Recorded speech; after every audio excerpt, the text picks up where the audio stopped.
Hello, good morning friends. Welcome back my YouTube channel BEd study point Jaipur.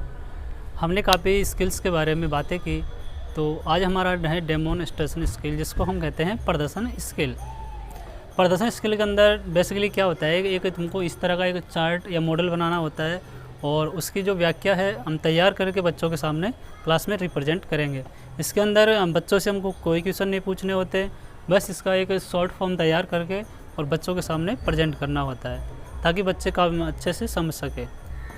Starting में हम क्या करते हैं कि ये हमारा जो स्किल्स है, इसको सबसे पहले ब्लैक बोर्ड पर एंट्री करेंगे।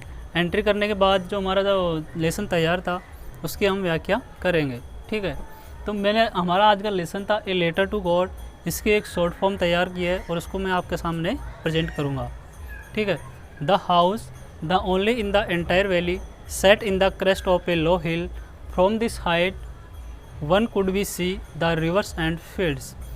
Lancho was very happy, but suddenly in the northeast a huge mountain of clouds could be seen approaching.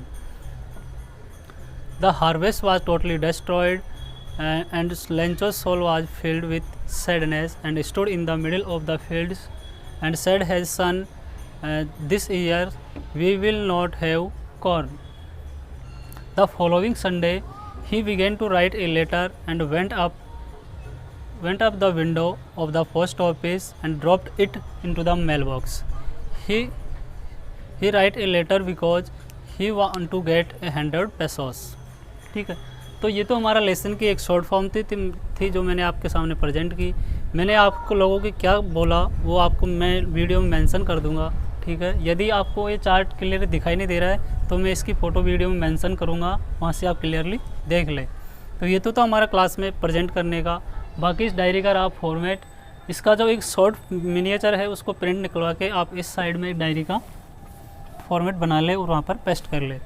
इधर आएगा पीपल टीचर एक्टिविटी, जो इसके नीचे लगा हुआ है, वहाँ पर है student will be listen carefully and try to understand the topic. ठीक है, तो ये तो हमारा डायरी का फॉर्मेट। धन्यवाद।